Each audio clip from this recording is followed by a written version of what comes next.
श्रीगुरुभ्यो नमः। श्रीदक्षिणामूर्त्यष्टकम्। विश्वं दर्पणदृश्यमाननगरीतुल्यं निजान्तर्गतं पश्यन्नात्मनि मायया बहिरिवोद्भूतं यथा निद्रया यः साक्षात् कुरुते प्रबोधसमये स्वात्मानमेवाद्वयम् तस्मै श्रीगुरुमूर्तये नम इदं श्रीदक्षिणामूर्तये तस्मै श्रीगुरुमूर्तये नम इदं श्रीदक्षिणामूर्तये।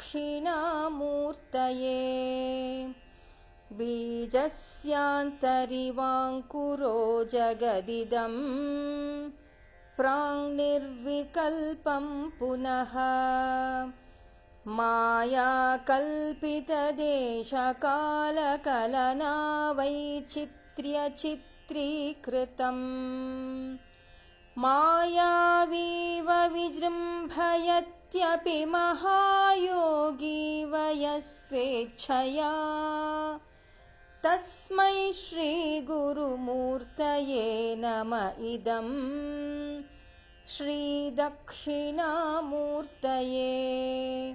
तस्मै श्रीगुरुमूर्तये नम इदं श्रीदक्षिणामूर्तये।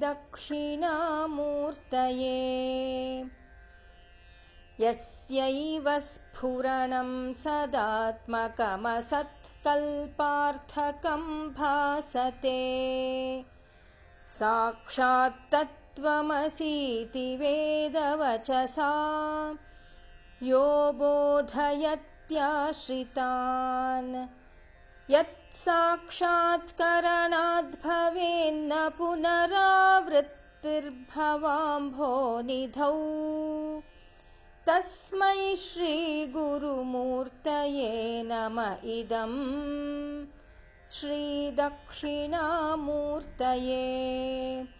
तस्मै श्रीगुरुमूर्तये नम इदं श्रीदक्षिणामूर्तये।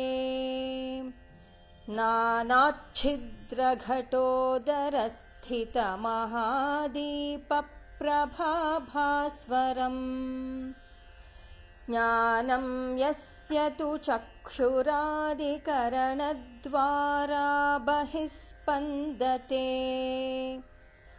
जानामीति तमेव भान्तमनुभात्येतत्समस्तं जगत् तस्मै श्रीगुरुमूर्तये नम इदं श्रीदक्षिणामूर्तये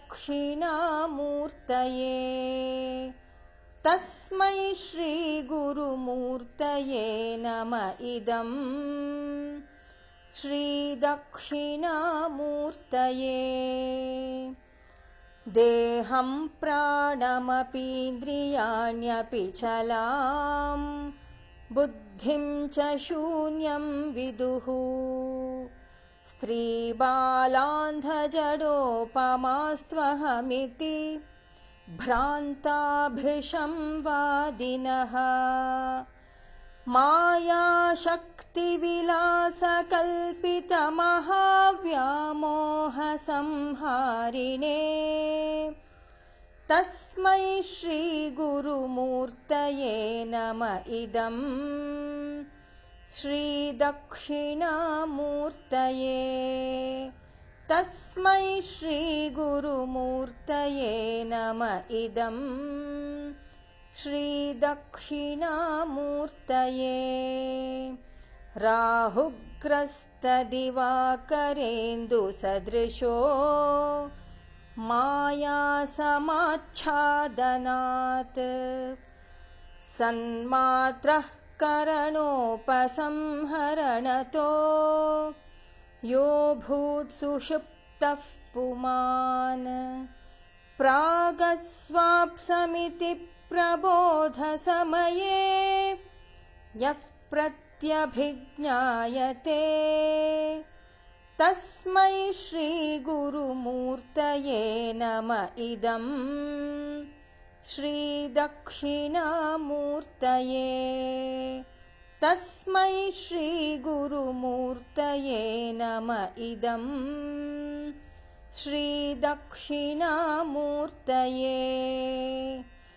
बाल्यादिष्वपि जाग्रदादिषु तथा सर्वास्वस्थास्वपि व्यावृत्तास्वनुवर्तमानमहमित्यन्तःस्फुरन्तं सदा स्वात्मानं प्रकटीकरोति भजतां यो मुद्रया भद्रया तस्मै श्रीगुरुमूर्तये नम इदं श्रीदक्षिणामूर्तये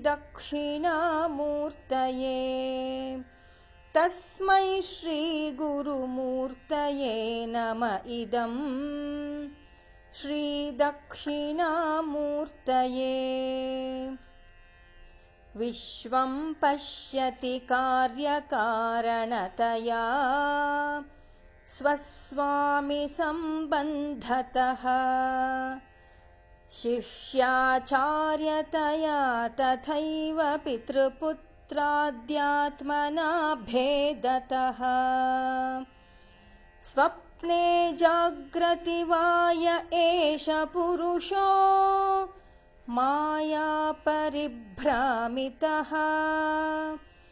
तस्मै श्रीगुरुमूर्तये नम इदं श्रीदक्षिणामूर्तये तस्मै श्रीगुरुमूर्तये नम इदं श्रीदक्षिणामूर्तये